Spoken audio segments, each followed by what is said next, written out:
discussion. We do still have two more items on our agenda, which are which are mushrooms and cannabis. So if you're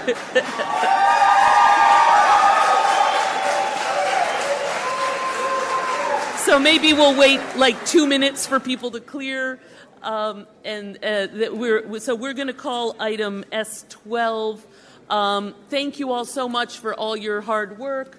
Our recused member is back, so Madam Clerk, we can call item 12. Item 12 is the resolution supporting entheogenic plant practices, declaring that the investigation and arrests of individuals involved with the adult use of entheogenic plants on the federal Schedule 1 list be amongst the lowest priority for the City of Oakland, and I'm showing 30 speakers on this item. Okay. Thank you. Councilmember Gallo, would you like to frame? Yes. Thank you, members of the council. And in the interest of time, there are some presenters that are here today, and I'm going to ask Mr. Carlos Pasola to please come on up and bring the presenters to the microphone.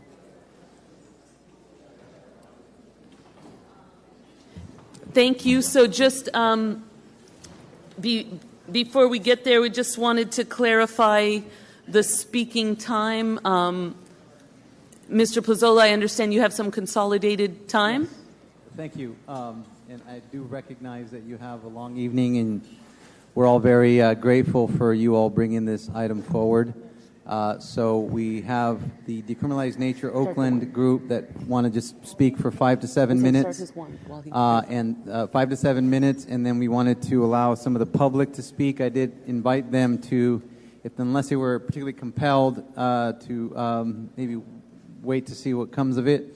But there are some who want to speak, so I think we can keep it under less than half hour total. And that's with all of these cards being seated? That's with, as you call names, most people probably will not come up and speak. Are you going to be voting before we speak? No, we want to hear from the presenters. So hang on a sec. So why don't we let council members make their comments? We might have some amendments that want to be handed out, and then we'll come over here. But to be clear, it's 1 minute per seated card. So people cannot not decide whether or not they want to speak and then cede time. Oh, no. So you should have folks prepared. You said 10 minutes for the core speakers. And so that would be based on the seeded cards. So people cannot cede their times to the speakers and then also speak. Sorry, can you repeat that? So we want 10 minutes for the group. Yes. So that then then we're having seated time. So people can't give their time to the Correct. speakers and then also speak. So yes, correct. So we only have this group here that's going to speak, and in fact, we're going to ask 3 minutes for Susana Valadez, and she has seated cards. 3 minutes. The rest of DNO will speak for 5 to 7 minutes. That total of 10 or less is what we're suggesting. The rest of the group will speak, but no one will be seating time. Most people And so won't these speak. are seating to your group? No, the problem is we had a little bit of a snafu about the submittal of the speaker cards that we were unable to get this organized. So what I'm saying is if you just call those names, most people will not be speaking this evening. If you call the name, for example, are you calling names or how are you doing it, council member? Okay, hang on. Why don't we let council members make their opening comments and put out their amendments, and we'll work this out. Councilmember Taylor. Thank you, President Kaplan. So first I want to thank the members of the Decriminalized Nature Oakland team and staff, because when this first came before public safety, I expressed concerns relative to what was being brought forward.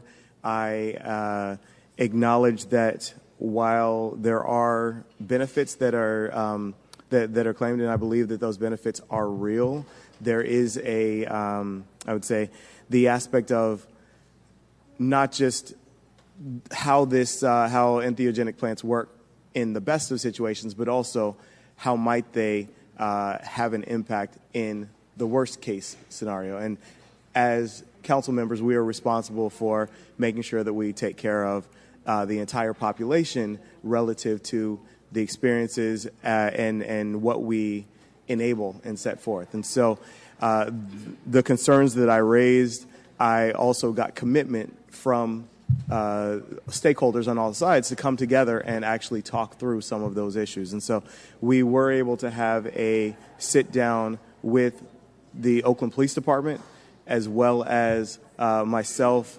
and other council members, as well as the Decriminalized Nature Oakland team.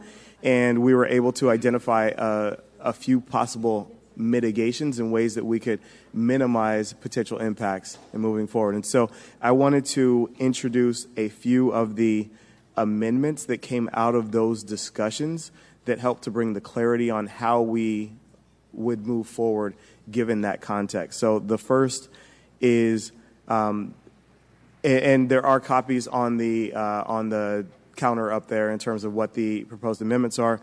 The first is an additional whereas statement that emphasizes principles that, when adhered to, help to ensure safe and responsible use of entheogenic plants. And so this it was brought forth by the DNO team, and the first was, entheogens are not for everyone, so making sure that there's an understanding. Knowledgeable clinicians caution that some people should not take entheogenic plants or fungi, including people with personal or family history of schizophrenia or bipolar disorder, or who are taking certain medications. Second is, if someone has a serious condition like major depression or PTSD, they would do well to get serious professional help before using an entheogen, and to ask for that caregiver's advice, acknowledging that some counselors and therapists actually work with the client before and after use. Third is, unless you have an expert guidance through the process, it's best to start with really small amounts, using and potentially using more after you become familiar with the material and the terrain. Fourth, don't go solo with non-trivial doses. Having at least one trusted friend be with you who is sober during the time of that journey, and committing to in advance to honoring that person's instruction is a key and critical element of successful use. And then the fifth one, the concept of reverence reduces risk and can help lead to positive outcomes, and acknowledging that in cultures that have long used entheogenic substances beneficially, that use is approached with great respect, not haphazardly, and not for and for life-enhancing purposes. So that was one aspect of, I know was a concern, is that, you know, it doesn't just become this sort of thing that people do that's a fad, but actually there's guidance around that. So I'm glad that that was provided as far as the whereas.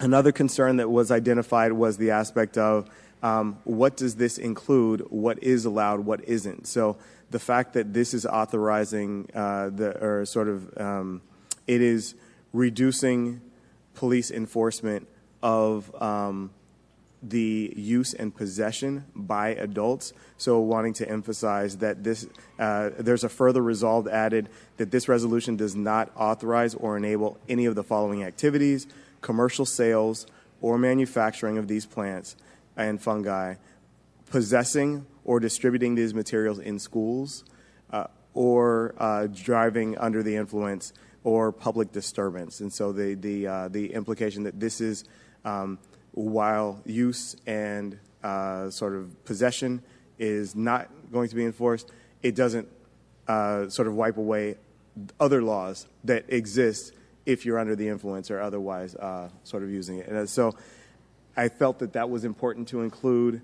And then there was another one that I was hoping to add that ends up we are not able to, relative to the detail, the level of detail. So in working with law enforcement, one of their concerns is that this is pretty broad and vague entheogenic plants and doesn't give the guidance on how they will actually enforce what it is they're looking for, what things are and are not sort of allowed. So the D&O team helped by providing a list of those products, those items that I think will be helpful. I was hoping to incorporate it into this resolution, but guidance from the city attorney is that that level of detail would have needed to be noticed in advance, farther in advance. And so not to slow down the process, my ask and request is that we end up incorporating that list into a policy or training bulletin for OPD that specifically lists that. And then I know Councilmember Gallo said he was supportive of adding that as part of the record of his memo that he included along with the item. And then the last piece that is included is the concept around reporting back. Since this is new, since we don't know how it's going to work, it is absolutely critical that we evaluate, assess how it's working, and whether or not any sort of revision or modification, of course, is needed. And so there's a final further resolve that is being added. Further resolved that the City Council directs City Administrator to come back to Council and present an assessment of community impacts and benefits within a year of passage of this resolution. And so that way, requiring that it's not just something we put out there and just, hope happens, but we actually have a formal mechanism to assess what's happening, evaluate that, and make sure that we are learning as opposed to just throwing it out there and whatever happens, happens. So I wanted to introduce those proposed amendments to the resolution that was brought forward by Councilmember Gallo to address some of those concerns that I felt initially. And I also want to acknowledge the commitment, and I'm sure that we will hear about that even more, of those who are sort of advocates, proponents, and those in the room to actually make sure that this works from how we move forward and not just get to a decision today. So that's, I'll stop there, but wanted to introduce that. Thank you very much, Councilmember Taylor, for your amendments and for talking with folks. To the lead author, Councilmember Gallo, just checking if you are accepting the amendments, so folks I want to hear from the presenters, people that are actually living through this. Great. And certainly growing up in my culture, in my community, my grandmother took care of us. She didn't go to Walgreens to heal us spiritually as well as physically. She did it out of the plants we raised as Native Americans. So I'd like to hear from the speaker.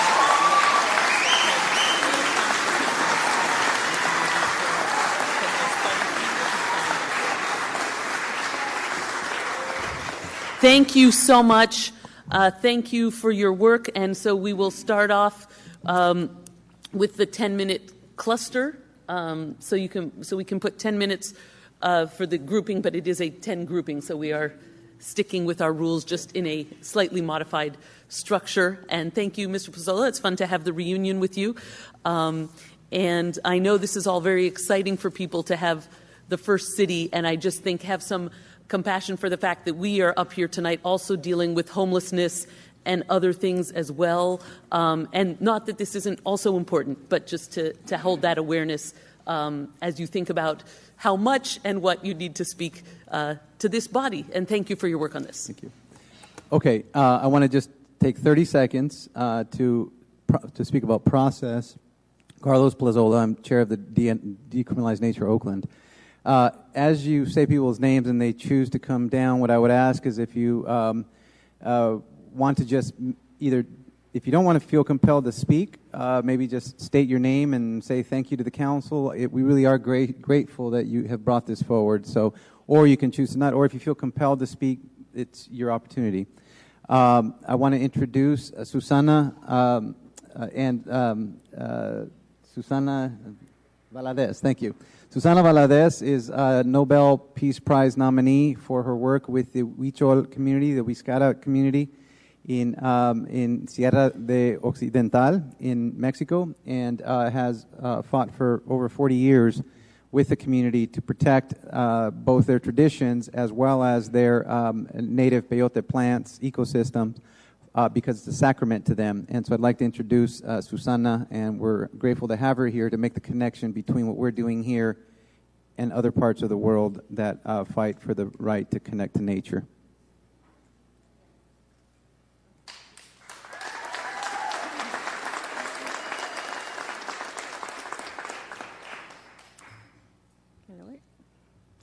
Thank you for having us today, and thank you for your courage in even thinking about approving this amendment, which is so important to the future of humanity. I applaud your courage for being for spearheading this movement. And in 20 years or 50 years, we'll look back and we'll say, yes, you know, we had the courage to do this, and put a cause in motion that will change the future of humanity.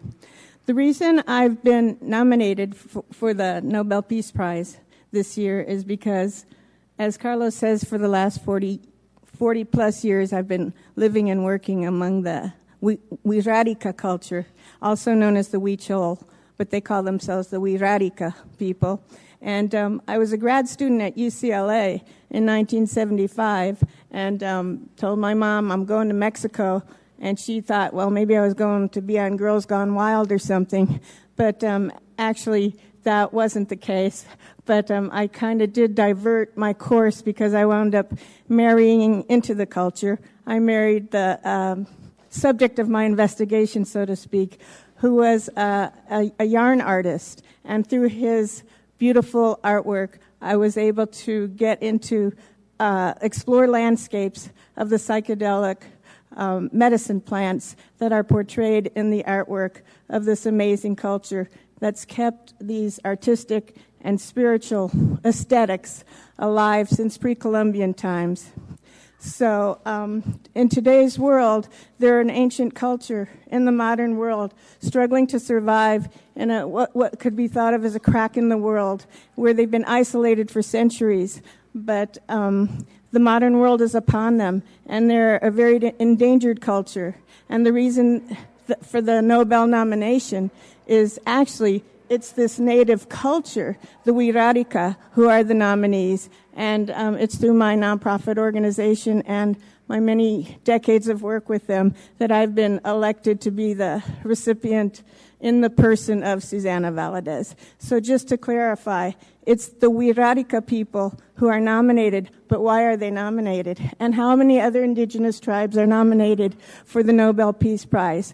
The reason they're nominated is because they've been the safekeepers of traditional wisdom that emanates from their use of peyote, which is the prime central force in their culture. It's the matrix of their spirituality. It gives them the knowledge and the communication with nature and the invisible worlds that in this reality we have no idea even exists. But for their culture, they've been on this planet for thousands of years exploring the benefits of being able to take a sacred medicine under the guidance of curanderos and ceremonially. We must underline that the use must be in a ritual sense, because that's the way the transformation happens. The shamans guide us through these experiences, and the venerated elders are able to pass their knowledge from generation to generation, not only about the magical plants and the powers they bring to heal people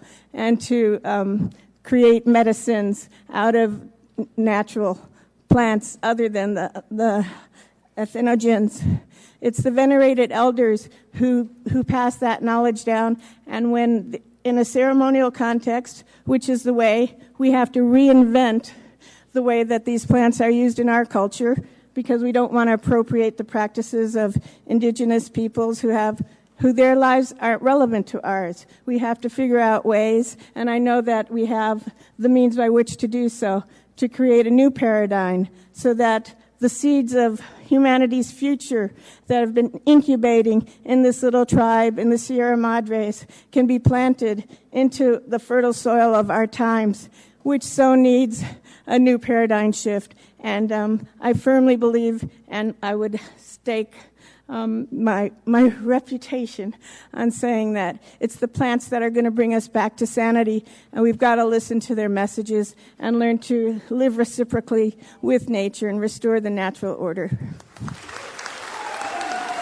Thank you. Thank you.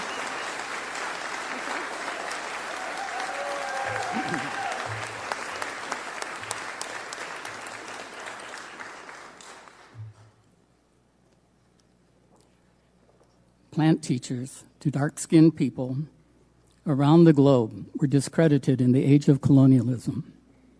So-called primitives learned from entheogens that we are Mother Earth's guest, not her owner. How dare we have been so arrogant to have criminalized her? But that's not what we did.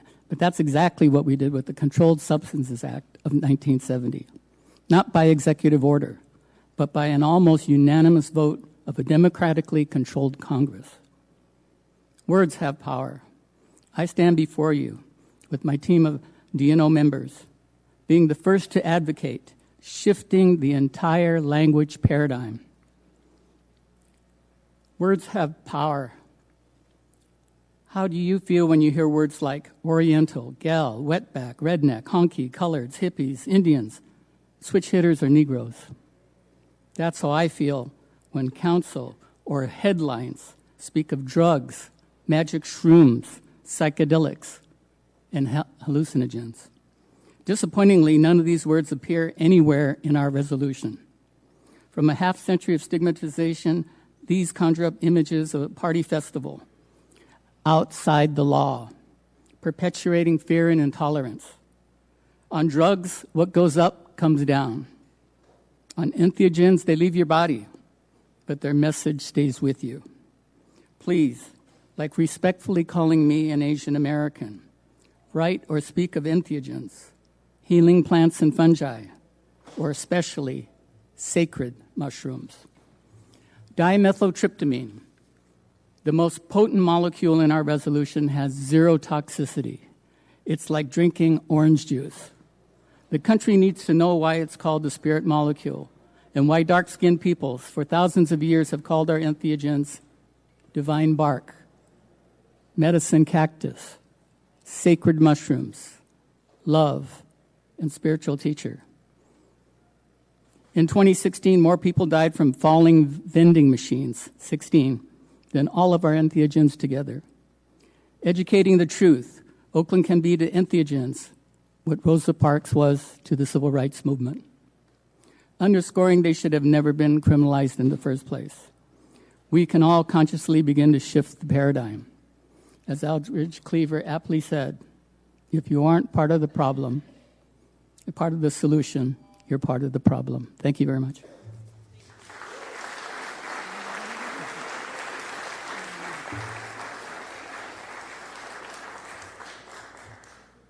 Hello, I'm Nicole Stewart. I'm a co-founder of the DNO initiative, and just real brief. We of the DNO movement are committed to educating our communities and co-creating a safe and responsible framework for access. We just need the green light to bring these healing tools above ground and carry on what has been done for centuries, healing ourselves through our relationship with nature. Let's start here in Oakland and be a beacon of hope and healing. Thank you.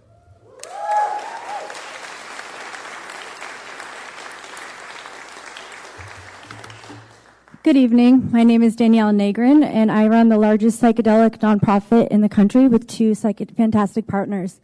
We provide safe spaces and accessible formats for thousands of people in the Bay Area to learn and talk about entheogens. We're going to be passing out some sheets about all the organizations that are willing to offer their education to this community once the decriminalization effort rolls out. We hold integration circles and support groups for mental health and addiction. People are being healed by these sacred plants. As if this initiative passes, I am committed to taking personal agency to expand education, community, equitable access, integration, and addiction mental health support for our community in the Bay Area. Let's not waste any more time or money on the war on drugs. Let's put our energy into helping, healing, and connection. Thank you. Thank you very much.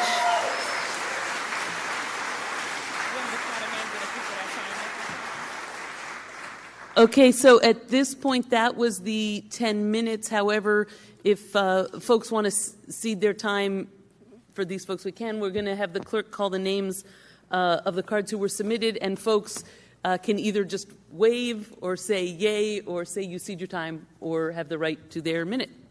Please approach the podium as I call your name in any order, please. I have Zoe Schreiber, Michael McLaren, Christopher Jenks, Jane Kramer, Kat Brooks, Michael McLaurin, Mrs. Hado Labala, Lenice Martin, Lindsay Z. Corey, and Angelique Garza, Ryan Miller, Siobhan Burdivine, Amber Center, Brent Sape, James McConchie, Eugene Schofield, Matt Hummel, Mitchell Colbert, Ryan Miller, Cretan Shifter, Akashi Dempsey, Luna Stower, Alex De La Carma, if I pronounced that wrong, I apologize, Kimmy Chambers, Christopher Agnesi, Judy Elkin, Michael Munich, Adrian Florine, and Nicole Roderick, Steve Lovato, Nicole Atkinson, in any order, please, and state your name at the beginning for the record. Thank you. Hello, my name is Nicole Roderick. I'm 38 years old, and I currently live in Oakland. My comment is in support of this resolution. I was in the grips of my addiction for 25 years. Last year, my roommate went to Ibogaine treatment. Upon her return, I was able to see a total shift in her thinking and her actions. She was so confident and happy with her treatment that she received that she sent me to have my Ibogaine treatment as well. I was an alcoholic as well as a meth addict.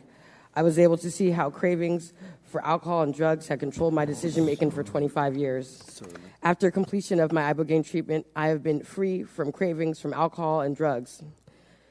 The other day, I felt a craving for something, and I was terrified that it was going to be for drugs or for drinking. I almost cried when I realized what I wanted was ice water. A total normal thing to want. Not a meth pipe, not a pint of Bacardi Limon. This is the major benefit I received from this medicine. Thank you for your time.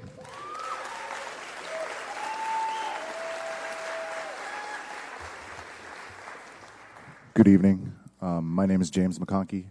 4 years ago, my wife was diagnosed with stage 2 breast cancer. 3 years ago, I fell into a very deep, deep depression. I almost lost my job, I almost lost my family, and I almost lost my wife. It was due to the help from both medicinal and psychedelic mushrooms that cured my wife and cured me of my depression. It was through that type of work personally and that time that I took to dive in and find out what was wrong with me that allowed me to stand before you today saying that this is something that we as a group and as a society need to pass. There's no reason that plants should be illegal in any format. And if a plant has an ability to change your perception, then it shouldn't be something that we should be afraid of. Thank you. Thank you. Next speaker, please. My name's Lindsay Comey, and I'm a United States veteran. And as a veteran of the United States Navy, I personally have experienced PTSD. And one of the things that I know is that Western medicine is not dealing with PTSD and depression successfully. And that we know by using this plant matter that in 1 or 2 sessions, we can often come to a place where we have resolution instead of hell every day. So these medicines are allowing us to get a grip on life and to take a chance once again to rejoin society. So these conservative additions that were added in out of fear of what this plant can do is denying a legacy of millennia that this has been used as medicine. Thank you.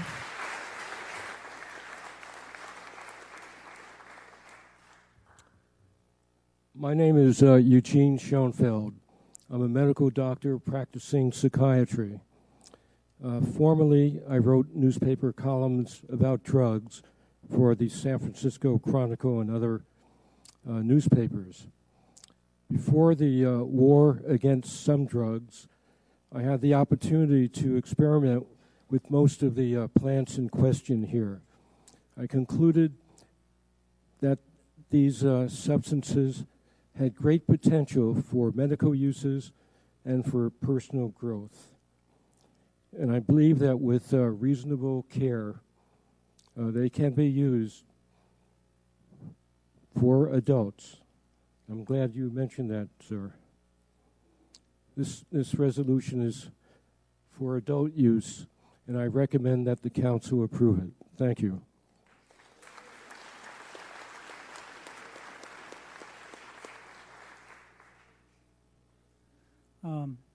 Good evening, council members. Thank you for patiently considering all of our perspectives.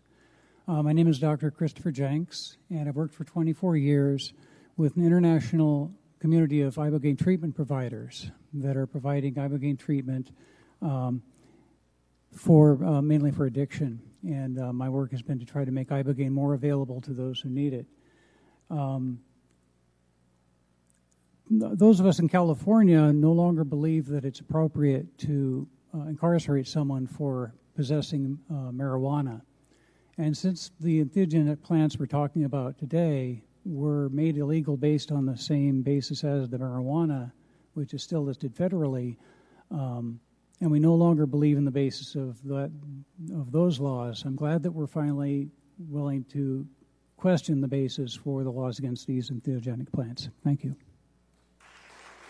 Thank you. Next speaker, please. Good evening, Council President and members of the council. My name is Matt Hummel. I'm a member of the Oakland Cannabis Regulatory Commission.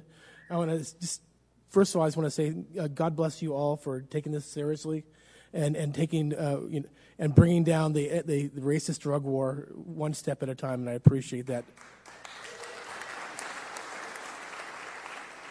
I appreciate all of your earnest consideration, especially you, Member Taylor, and I thank you for your amendments, and Member Gallo as well. Anyway, the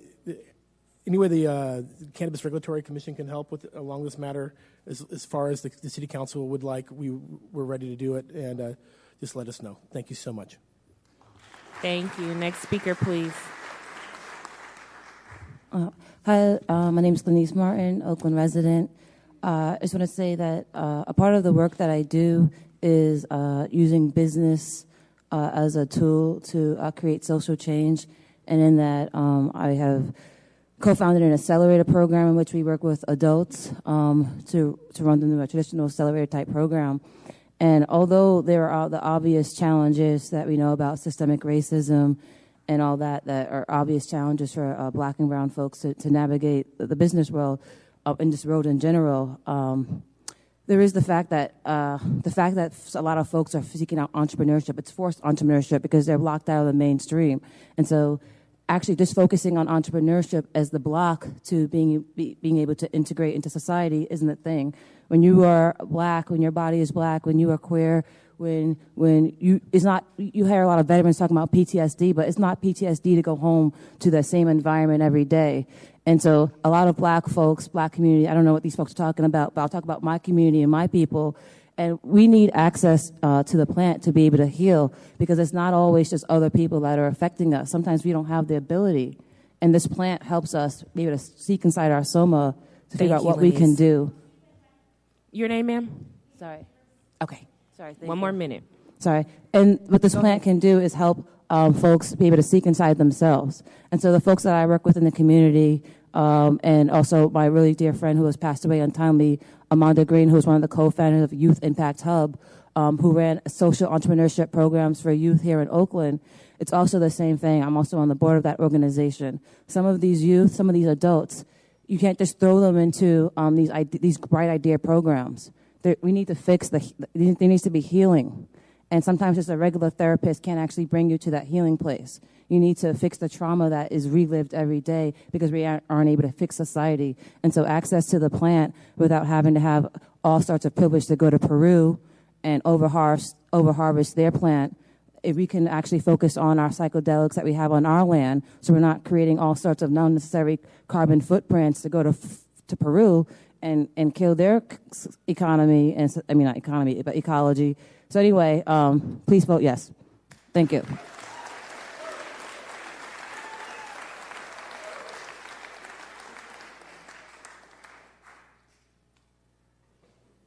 Good evening. You could pull the mic down. There you go. Good evening. My name is Nicole Atkinson, and I want to share with you about how Ibogaine changed my life. As a child of 5 years old, I was put on stimulant medication for behavioral issues. This continued throughout my teenage years, and drug abuse became a part of my life. I started running away from home to avoid rules and punishment for my actions. I refused to go to school, and eventually I found myself in programs, group homes, and jail. I started suffering from depression, and I couldn't see the light at the end of the tunnel. My Ibogaine experience has been so profound, it's hard to put it into words right now. It's been a year that I've been clean and sober, and I've had zero cravings for drugs and no depression.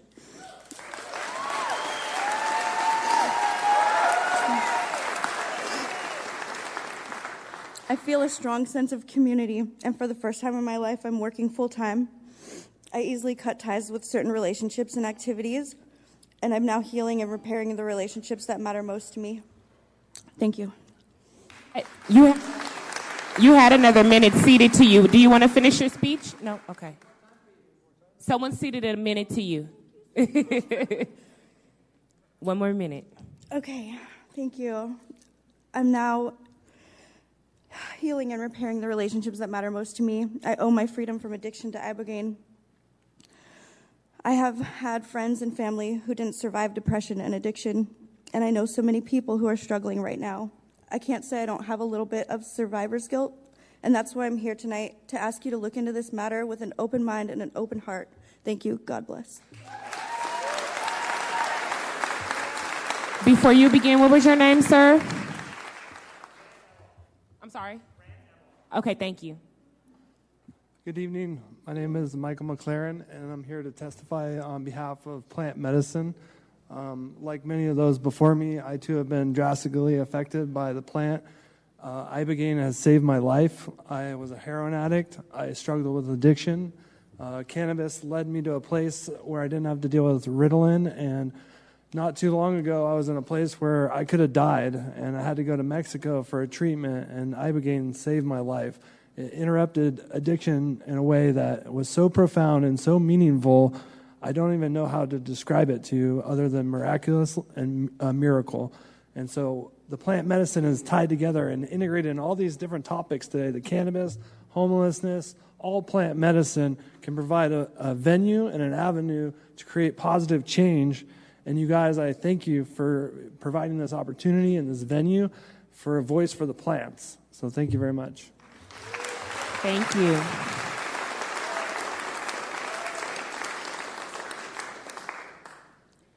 Good evening, folks. My name is Angelique Garza, soon to be Sapi. I want to say thank you to my Holy Creator for blessing us this evening to be here today, to give our testimony and our pain that has made it our passion to see that this plant, whether it be cannabis, mushrooms, all the other stuff that we're all talking about here, we all need to educate ourselves.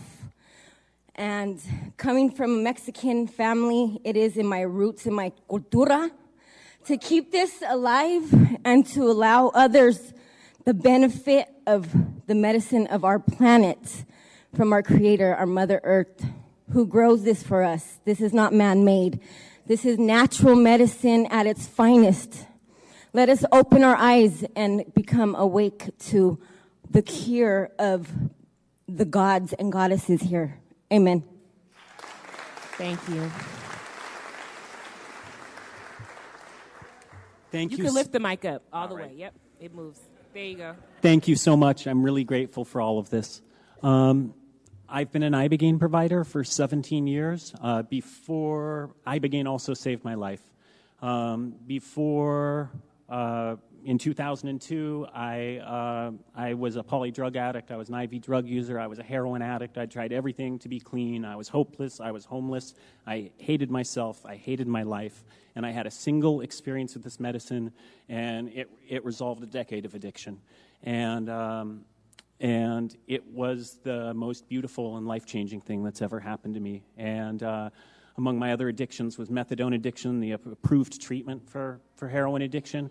And it was the worst addiction I ever struggled with. And that this thing is kept in the dark that can really, really save lives and really create a lot of redemption and a lot of renewal for people is, it's absurd, you know. And this, in 17 years of sharing this medicine, I've seen that my experience, what I had, I can only describe as a miracle. I came out of it not just off heroin and not in withdrawal, but I felt like I had my soul back. It was the first time in my adult life I didn't want to run out the door and shoot drugs. And it's never left me. And in the 17 years of sharing this medicine, sharing it with, I have seen that that it's not a unique experience what happened to me. It's not a miracle. It's what happens when people struggling with opiate addiction take Ibogaine. Is anyone seating time? Your name? Okay, thank you. Just that people come out of this experience not just off of drugs, but not wanting to get high. People come out of this experience with their addiction truly physically and neurochemically and maybe even spiritually interrupted. And a lot of people come out who have been fighting a war with themselves for years or even decades, coming out feeling free and feeling better than they have in years or decades, and that it's a real chance for people to begin again, you know, and that's all I've got to say. Thank you. And your name, sir, for the record?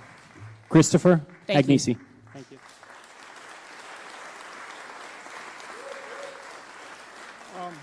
I have some statements for the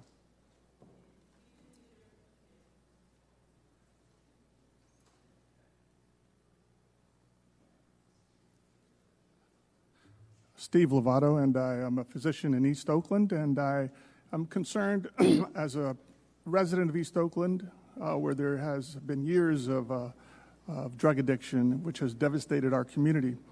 And as a physician, I reviewed the medical literature. The medical literature does not support this ordinance by any means. Researchers at Johns Hopkins and elsewhere advocate FDA to allow for more research. The researchers there are not advocating for legalization. Can I have some more seconds back, please? Also, please consider that it is well documented. There is big money behind the movement to legalize mushrooms. I noted that in my reference in my summary. Secondly, I'll give a response to a couple of the statements. Mental health crisis has hit the communities that do not have access to these resources. Access to mental health in any community is an issue. Mental health and medical professionals in East Oakland are not calling for legalization of mushrooms as a solution. There's a connection between natural remedies of indigenous natural healers and psychedelic mushrooms. Thank you, sir. Your time has lapsed. Your name?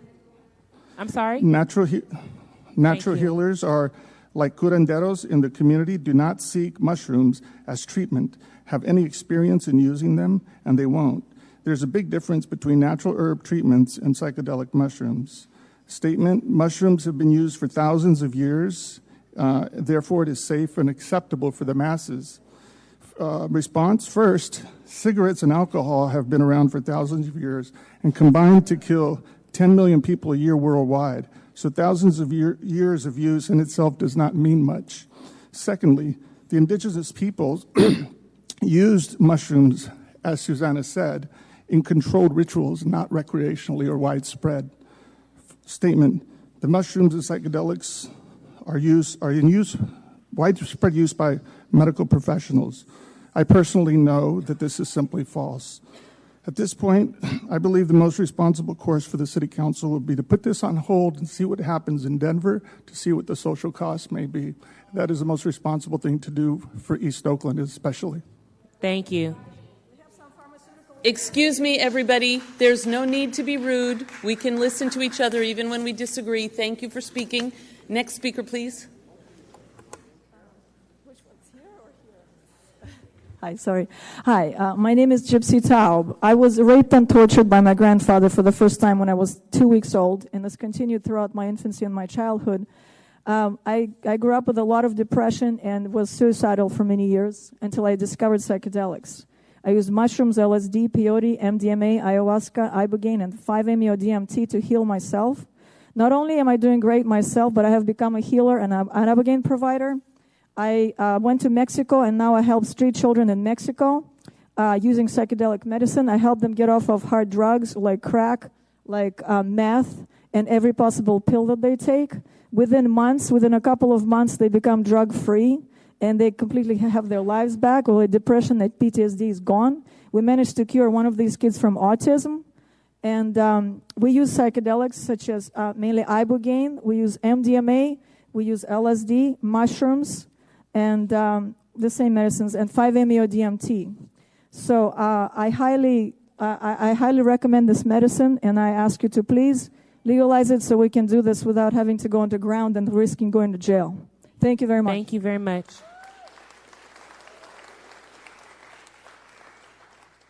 Next speaker, please.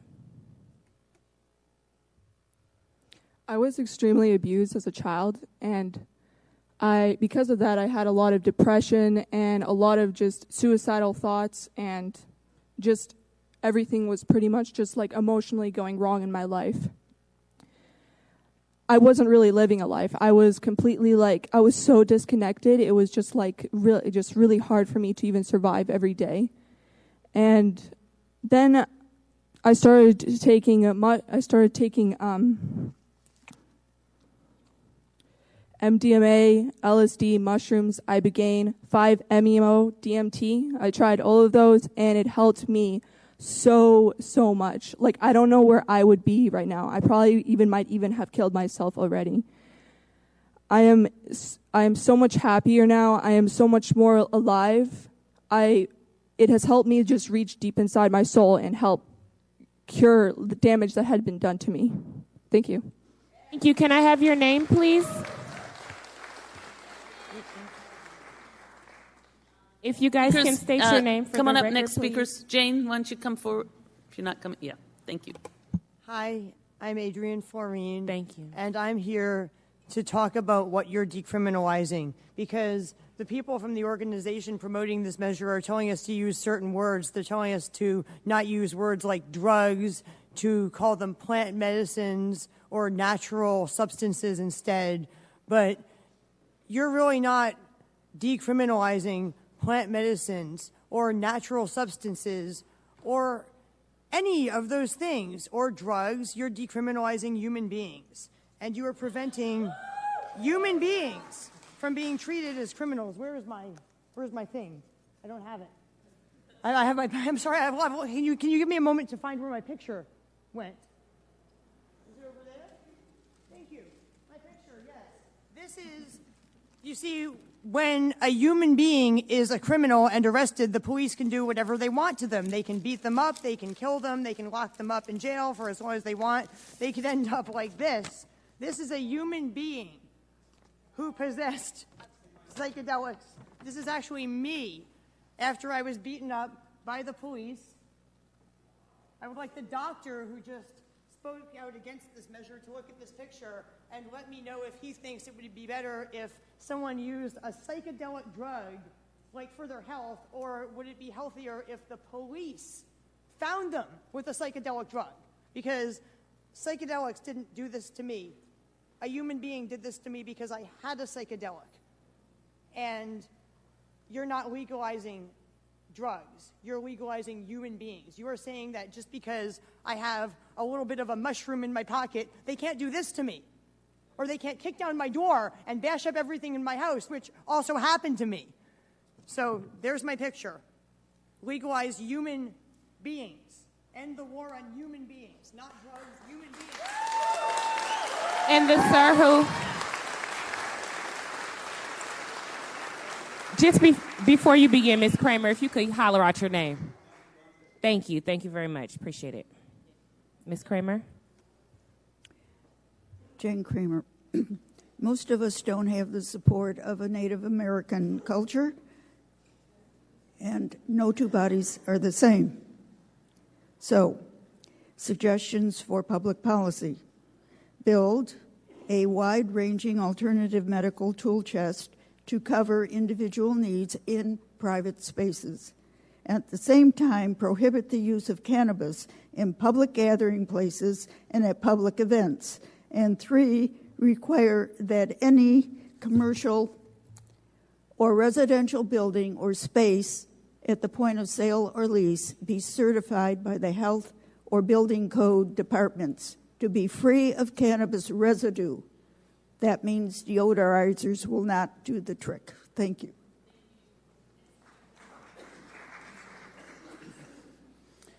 My name is Scott Bierfreund, and I live in Fairfield. I'm a registered nurse. You can put the mic up, sir. I'm going to start your time over, but there you go. My name is Scott Bierfreund. I live in Fairfield. I'm a registered nurse. I was an opiate addict for 10 years, and I was almost without hope. I'd been in and out of recovery numerous times without being able to get off opiates. The withdrawal symptoms were just too intense, and I had easy access, and I just could not get off of them until one night in 2009, I was watching TV, and I was watching an episode of Law & Order, and they did a story on Ibogaine and how they were trying to help a man get off heroin so he could testify against somebody who was supplying him with that heroin. It was a powerful thing. I looked around at my wife, and I said, "You think this is real?" And I started researching it, and I ended up having to go to Mexico to participate in a ceremony. It was Christopher that was my provider, who was just up here speaking a little while ago. It was absolutely life-changing for me. Within a matter of hours, my withdrawal symptoms had completely abated, and a profound change had come over my psyche. I was profoundly happy, and I felt like the stresses of my life had been lifted, at least for that time. It gave me an opportunity to change my life, to continue with my recovery efforts. I became more involved with the community, and I am now a grower of sacred plants. I'm a total believer in this, and I really applaud you for taking this on. I hope you vote yes. Thank you. And ma'am, your name, that you see the time just for the record. I'm sorry. Thank you. Good evening. My name is Dr. Michael Menge. I'm a family medicine doctor, father of 2 young children here in the East Bay. I just want to express my gratitude for the political courage I know that it takes to bring this issue to the Oakland City Council. It takes a lot of courage for doctors to come forward and stand up for sacred plant medicines. And the reason so many doctors are coming forward and standing up is because of what we're seeing in the global community. And what we're seeing is healing. Here in the United States and globally, we're suffering from an epidemic of isolation, spiritual despair, depression, anxiety, addiction. Tens of thousands of people are dying each year in the United States of opioid addiction. The standard treatments for addiction have absolutely dismal outcomes, despite the claims of some. And Your name, sir? thank you. Okay. It's been said that the opposite of addiction is not sobriety, but connection. And if there's one thing we know about these traditional sacred plants all over the world is that they connect. They connect people to their better selves and to their purpose here. They connect people to their families and to their communities. And they connect people to the planet we all share. Countless religious leaders, teachers, artists, community leaders, and doctors just like me have been sent forward on their beautiful life paths by these healing plants and by the healing communities that always grow around them. Medical science is only slowly beginning to understand the neurobiological footprints that correlate with these patterns of positive change that are well known to indigenous communities all over the world that have been using them for centuries. But the question here tonight is not a medical one.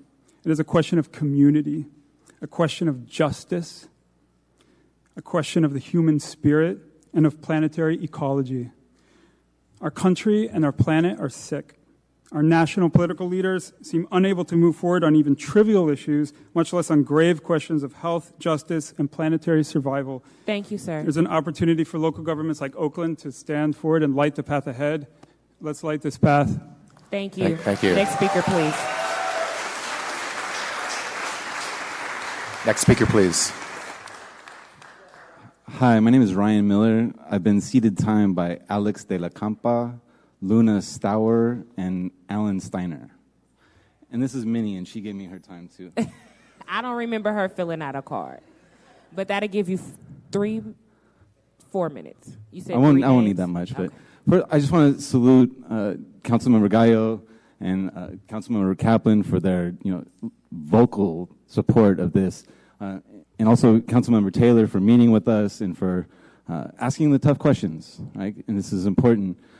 One question that was asked was how many arrests have been made for mushrooms at our last meeting, and it was a low number. And I think that's predictable, only because mushrooms haven't been associated with black and brown people so much, and so they haven't been targeted by the racist war on drugs as they have with other substances. What statistics I think would be valuable for us to listen to would be the number of suicides in Oakland, the amount of substance abuse, domestic violence. There's nothing more violent than a U.S. Marine. And because of these substances, I couldn't imagine being violent to anybody else. And I don't want to be violent toward myself anymore. So with that said, I really salute your leadership tonight, and I'm really excited to work with the veteran community of Oakland to ensure that we have access. Because what we need to learn from the cannabis mistakes that we've made is that it made it legal and accessible for everyone over 21 if you can afford it. And so how are we as a community going to avoid bourgeoisie healing circles, trickle-down consciousness, and how are we going to prioritize vulnerable communities? And so I'm excited to work with you together on that, and thank you so much for your leadership. Thank you. And thank you. I know everyone's had a long night, so I'll keep it short and brief. I have had the pleasure of working as a cannabis consultant in Oakland, California, and seeing how cannabis can change many people's lives, and I believe other plants have that power too. And sir, you asked how we could see the positive impacts and negative impacts of these plants, and I think the only way we're going to be able to do that is to conduct research on these plant medicines, and so I highly urge you guys to decriminalize these plants so people have safer access to be able to research these so we can get the answers that we all need. Thank you. And your name for the record, please? Oh, it's Charlie Brigham. Thank you so much. Thank you. Thank you. Next speaker, please. Hello, good evening. My name is Kufikiri Imara. I am getting time ceded to me by David Valdez. I am born and raised in the city of Oakland. So the Oakland that we have today is very much different than the Oakland that I grew up in, the Oakland that my friends and family have grown up in, the one that I was endeared to, the one that has always been home no matter where I've gone. And it is on my journey, traveling and living life, that I came to a point in my life where I needed to make a choice of where I wanted to go. Was it in a place that I stayed stuck where I was, or was it in a place where I regained the power of choice to shift my life in a new direction?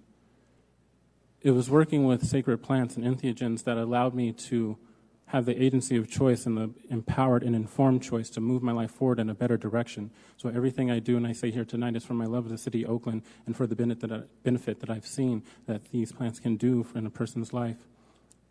So really tonight, I think what we're really offering is that power of choice for the communities of Oakland, how they choose to decide for themselves the relationship that they want to have, partnering with these communities and speaking with them and learning from them, meeting them where they are, so that that informed agency of choice is a decision that they can make for themselves and how they want to move their lives forward.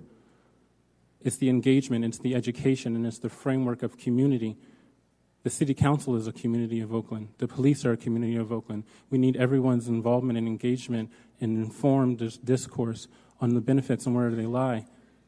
Commodification won't lead us there. Medicalization has issues with access, and there's communities that are marginalized in Oakland, in California, where that is not the best option.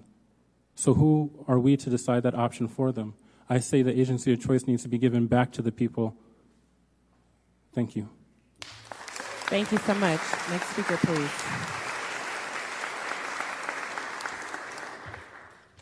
Good evening. My name is Veronica Hernandez. I'm a woman of color from Peru. I'm a psychotherapist. And that my thoughts on this process are our culture, with its emphasis on consumerism and constant outer activity, is directly implicated in our collective loss of connection to nature and the sacred. Healing comes through slowing down, taking a conscious approach to our inner world, and contacting all those parts that have been neglected, damaged, or are in trauma. Entheogens, plant medicines, are powerful allies in this process. My healing experience as a woman of color in Peru is with the use of plant medicines, especially ayahuasca, that has helped me root to my culture, to nature, and the consciousness of the planet. My mission is to educate people and create spaces for integration of these experiences onto their everyday life. Thank you, ma'am. You have time seated? Okay. Ultimately, this healing journey is an inner journey, an individual journey that we need to go through to reconnect to our essential nature, our nature, that is both inner and outer, and to develop the capacity to live from the heart, creatively, honoring the earth, honoring our ancestors, and having something that is bigger than ourselves that moves us in life. Thank you. Thank you. Next speaker, please. Hi there. My name is Sarah Sheld. I currently work for a training program that educates therapists and health professionals to facilitate MDMA-assisted psychotherapy as a treatment for post-traumatic stress disorder, such as in MAP-sponsored clinical trials, which the results of which are expected to make MDMA an FDA-approved treatment for PTSD. I've also healed from PTSD through non-ordinary states of consciousness, but like most people who are using these substances, didn't do so in the context of a clinical trial. I've been fortunate to travel out of the country to work with plant medicines legally. Because of my privilege, I've also had the freedom to experiment without fear of incarceration. When I first learned about this work about 8 years ago, I had struggled for years with a serious eating disorder after a significant date rape I'd suffered in college. Although I grew up in a medical family and had many resources available to me, Western medicine had not helped me, and as others have mentioned, is deeply lacking in trauma awareness. What did help me was the combination of intentional entheogenic work, somatic psychotherapy, and community support. Through all of the above, I've been able to gradually heal and begin to end the cycles of abuse against my body as a survivor of personal and intergenerational sexual abuse. Thank you. As well as the cycles of abuse against the earth and other people that I'd learned to dissociate from as a white person. I owe my embodiment, strength, and my capacity for trusting and loving relationship and to look beyond my own pain and my intimacy with the world to these medicines. I've been able to expand into life beyond the narrow world of trauma into participation in a way I never believed was possible. I'm now grateful to help others heal from trauma by working to make psychedelic-assisted therapy, particularly MDMA work, into a legal treatment. That said, not everyone who needs healing will have access to clinical trials or other legal forms of psychedelic therapy anytime soon. Again, this work has largely been a privilege and a luxury for people who can afford this financially and or can afford to risk in illegal activities. I believe that while a strong container in a medical setting can be appropriate for serious conditions like PTSD, that these medicines can and should be held in community as well. I've had the honor recently of helping develop ethical guidelines for facilitators of MDMA work, which is part of a much broader process happening in underground and above ground spaces to expand ethical awareness. And I'm dedicated to protecting the safety of people who are choosing to trust and open themselves to a very deep, transformative process. If these practices are decriminalized... okay, thank you. I'm almost done. Your name? Sarah Sheld. Thank you. Are decriminalized, I believe it will make everyone safer. There can be more open conversation, more community structures of support, developing and committing to shared values. I volunteer to help with education of efforts on ethics and trauma-informed care here in Oakland. Our society is stuck in outdated survival strategies, intergenerational traumas, and are rattling our nervous systems and destroying our politics and capacity to empathize. These medicines, when used wisely, can be tools to help us come back to our bodies, to the present, to respond rather than react to a radically changing biosphere and culture. Thank you all for being such pioneers in this conversation. Thank you.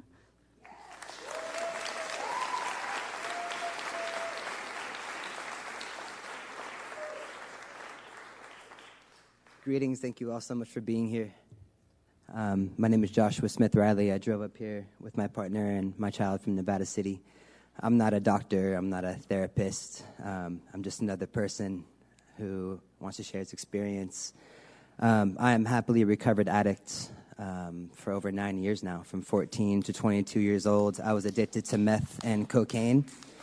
And my only relationship to this world was through these drugs. And entheogenic substances have helped me to actually be able to relate to other people in this world and to have a function in this world and to live a normal life. Within a 10-minute experience with dimethyltryptamine, which is the active ingredient in ayahuasca, it completely rid me of an 8-year addiction. And I stand here before you today as a recovered addict, happy to say that these medicines have changed my life as well as many around us. And I thank you so much for having the courage to go forth with this. And I pray that you hear all of us and also feel us and know that these are coming from personal experiences. Thank you so much for all that you do.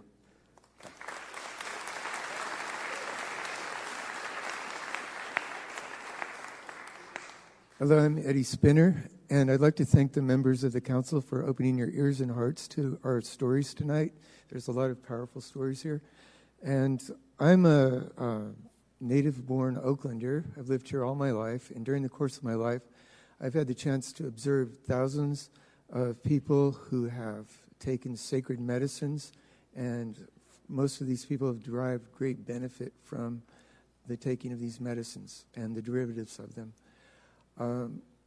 You might ask, are there any risks involved with taking sacred medicines? Yes, there are, but they're the same kind of risks that we find from our daily activities, sports, having sex, eating food. I almost choked on a burrito the other day.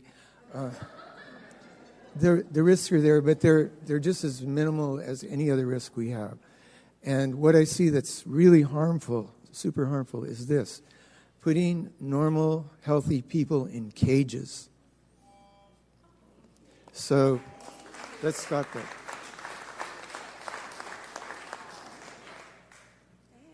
Good evening. My name is Jennifer Johns, and I have time from Kira Swinerton. I just want to say that I'm a Black American woman, if you guys had not noticed. And so I'm constantly experiencing some level of trauma. And I have used these plant medicines, and it has completely changed my life many times. Not used it many times, but it has completely changed my life, the lessons that I've learned in that experience. And I can speak for my family members who have had addictions or traumas or pains that this medicine has completely eradicated this demon that was sitting inside of them. So I really give thanks that you guys have been taking the time, and I just wanted to use my voice in community to let you guys know that it's not just a bunch of really you beautiful people, hippies out here, you know, but that there are some folks who just do what's right, you guys. Thanks.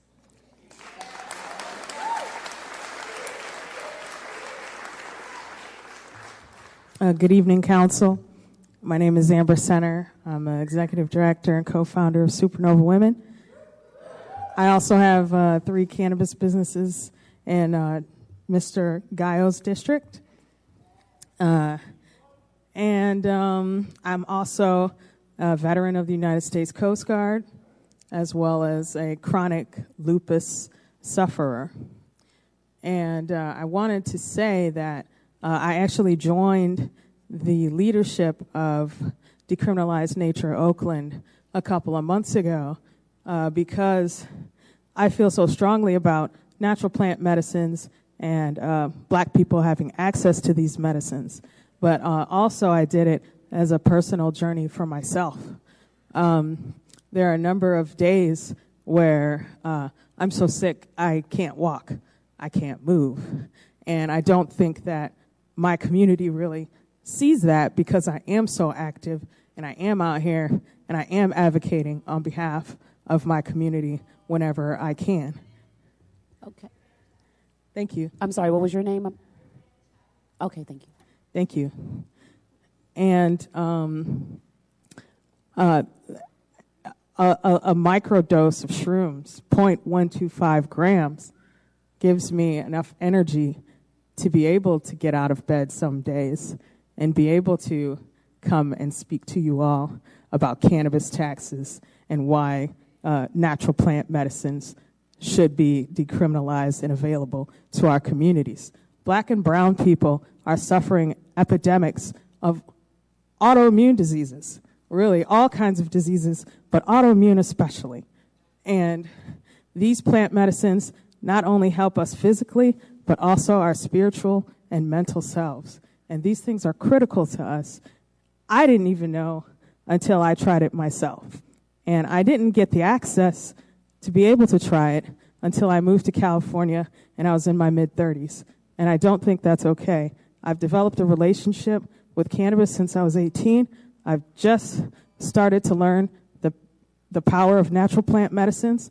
And I think it's a shame that it took this long for me to discover this. I don't want my community to go through this. And please decriminalize these natural plant medicines so that other black people have access. Thank you.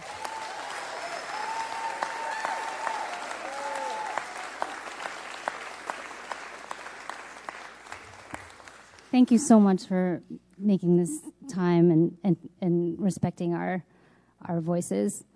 My name is Christina Soriano. I'm a resident of San Francisco, and I got my master's in healthcare administration. I worked for 5 years as a hospital manager, and I learned quickly that Western medicine heals the fortunate few and profits from the majority. I grew up as in a suburb between Houston and Galveston, Texas. So I wasn't able to afford the opportunities of psychedelics until I came here 15 years ago. And at my first ayahuasca ceremony, I remember making the realization that we are how the universe experiences itself. So I feel that now is the time to gather the forces and create the reality we so badly need as a society, to neutralize the stigma around cannabis and psychedelics and bring the healing properties to the forefront in a respected and respectable manner. Thank you.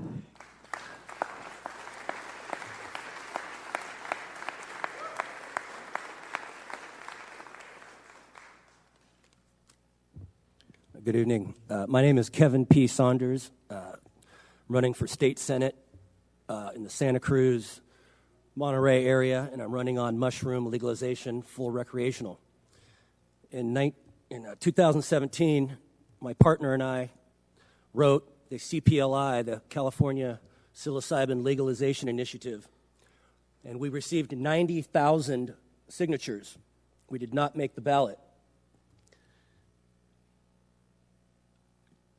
The Oakland group, I've come a long way to say this, is asking only for decriminalization. I'm afraid, one of my fears is that this is going to split our community like it has with Prop 64, which I'm against. And I'm afraid that it's going to happen with psilocybin. And although I think it's brave, I think we all know that we're going towards full rec. So it's really not that courageous what you guys are planning on doing. It's a just and it's a moral issue. Thank you. And I appreciate... Your name? On August 10th, 1 year after I wrote the seminal initiative to legalize psilocybin, the DEA, the FBI, the Homeland Security, the Monterey Police Department, the Monterey County District Attorney raided my home, calling me Santa Cruz and Monterey County kingpin of psilocybin.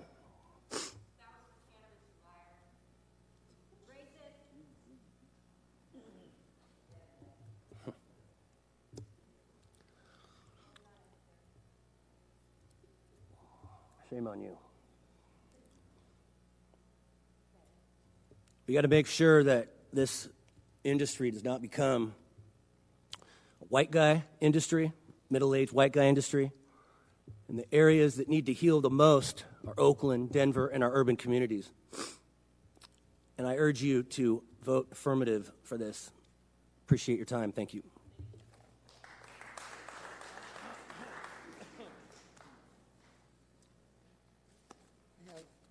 Sandra Jones and Ann Jackson. All right, what's the names that seated? Sandra Jones, Ann Jackson. Okay, thank you. Well, I'm back from last month. As you know, for the people who wasn't here, my name is Ann Jackson. I am with Essential Essence Cannabis-Infused Topicals.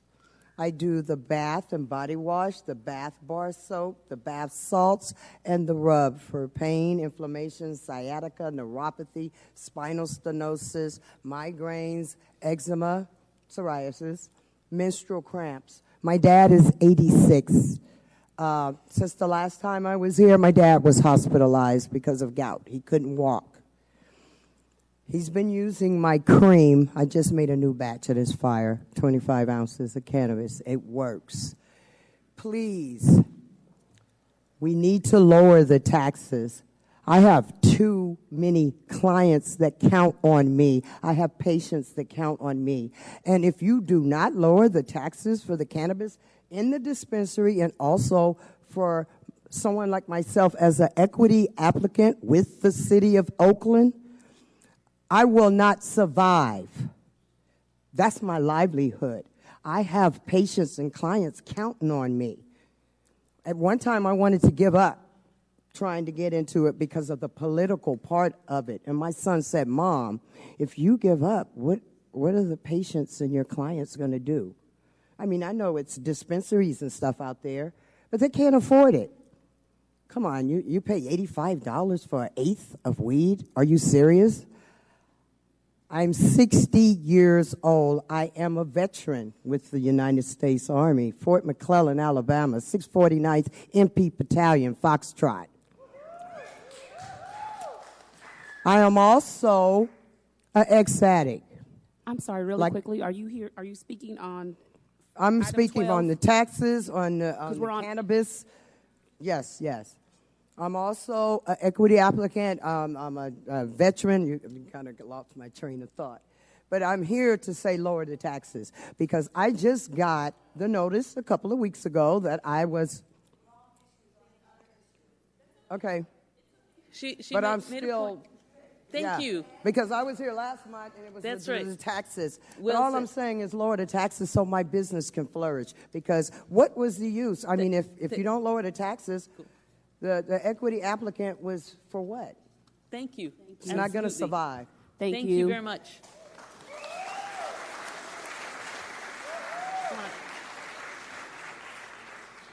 Hello. I have seated time of 2 minutes. I don't know how much I'm going to use. I have it from Susana Valadez and Adam Taylor. And my name is Angelica Valadez. Thank you. Hi, I'm Angelica Valadez from the Huirrárica tribe of Mexico. In my tribe and in many indigenous tribes of the world, the use of psychedelic plants is a birthright, a sacrament to our spiritual beliefs. Today I want to remind you, you are a tribe member. You are from the human tribe.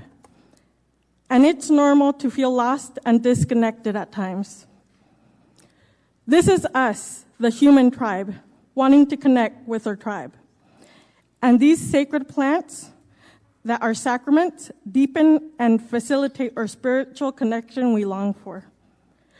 Please allow us in Oakland, that is so diverse, to share our plant knowledge for the greater good and respect our rights for religious freedom. Thank you.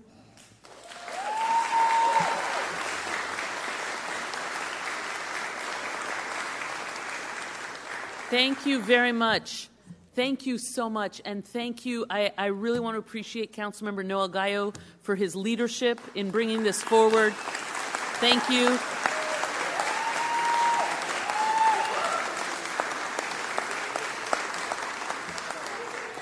And thank you to all the speakers who've shared, in many cases, things that were very deep and very personal and very profound.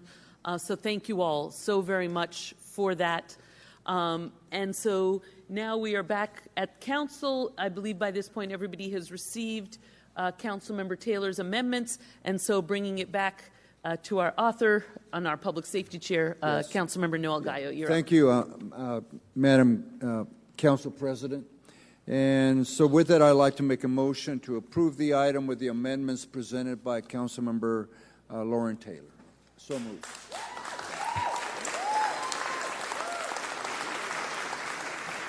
Well, since nobody jumped up to be the first to do this, I will say I second that motion. Thank you.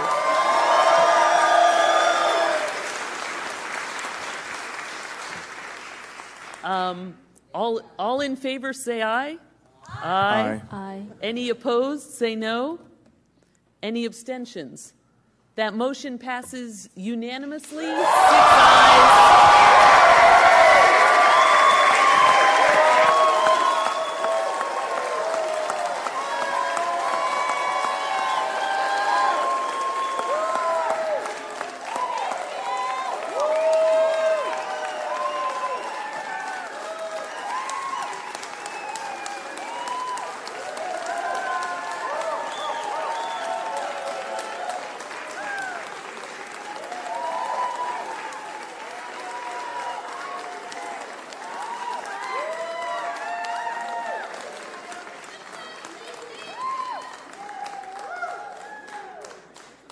Great work, everybody. And if you really want to show how happy you are about this, sign up with the Office of Councilmember Gallo to join him on one of his weekend neighborhood cleanups.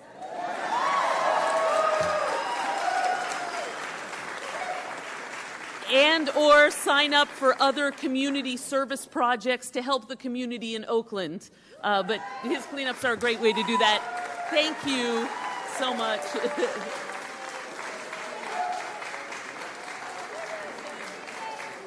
And that now we're going to the item that we pulled from consent.